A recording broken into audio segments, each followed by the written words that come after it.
everyone, Duke here, and today we're going over the final Salvation's Edge Master Raid Challenge, Coordinated Efforts.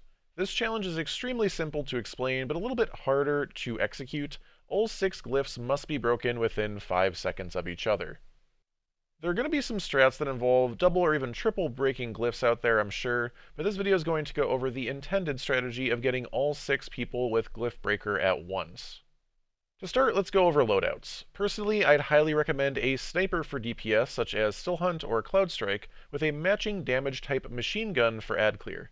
For most groups, assuming everyone knows the basics of running, the most difficult part of this challenge is going to be survival, so having easy access to ad clear with a machine gun is my personal top priority and recommendation.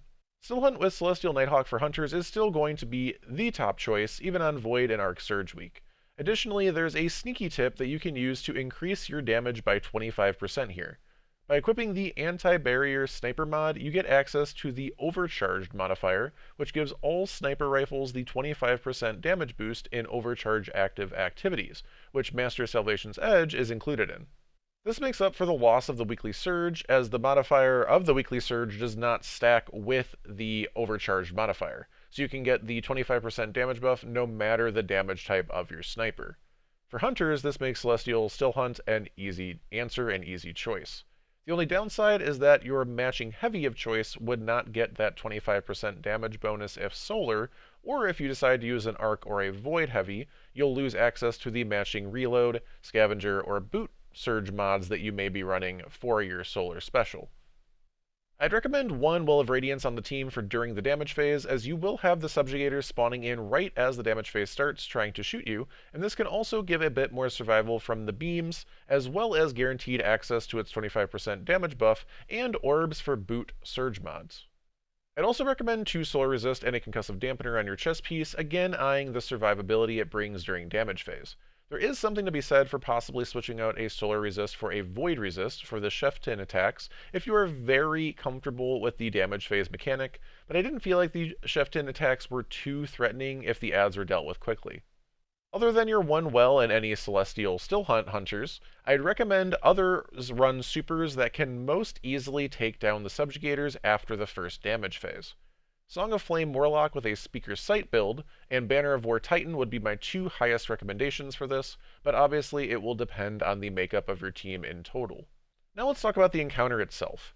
Most of the difficulty of this challenge and encounter in general is going to be in the logistics and organization combined with survival, as each person only having to do one handbrake is not too difficult, assuming basic knowledge of the encounter in the first place. I'd recommend splitting your team 3 and 3 and breaking one hand at a time. Whoever is first on each side should test a hand on their side by stepping in its corresponding resonance and shooting the wrist, then go and grab the resonance that is needed based on whatever that wrist showed, and then come back and break that original hand that they tested. Once this is done, you're going to call out that either left 1 is done, or first player on left is done, or right first player is done, so that the second player knows it is their turn to go. These 2 players on each side that are not currently doing the hand mechanic should be on ad clear, and also ready to do the test if and when it occurs. The only other thing to look out for other than dying to ads is going to be the timer of your resonance. When you originally get your first resonance, you'll have 90 seconds until that resonance will kill you. Especially as the first player on a given side, you'll want to pay attention to this timer and reset your timer by getting any other resonance when that timer gets low. Just do remember that you can only do this twice, as getting more than 3 total resonance will kill you. Once all 6 players have Glyph Breaker, you can group up in the middle. Once again, organization here will make things much easier. We have the left team shoot the left 3 glyphs, and the right team shoot the right 3 glyphs, with the first player that went shooting the top on their respective side, second player shooting middle, and the third player shooting on the bottom. Make sure to do a quick 3, 2, 1 countdown here to have everyone shoot at the same time and give you as much wiggle room and room for error as possible. After damage phase is over, make sure to focus down the subjugators on each side, as these will be the only ones you have to deal with, again remembering to use any extra supers that you may have ready for them.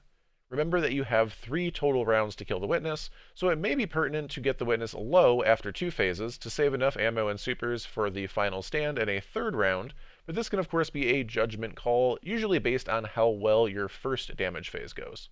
I hope this video helps you defeat the final challenge of the Salvation's Edge raid, the Witness, and as always, thank you so much for watching. and have a wonderful day.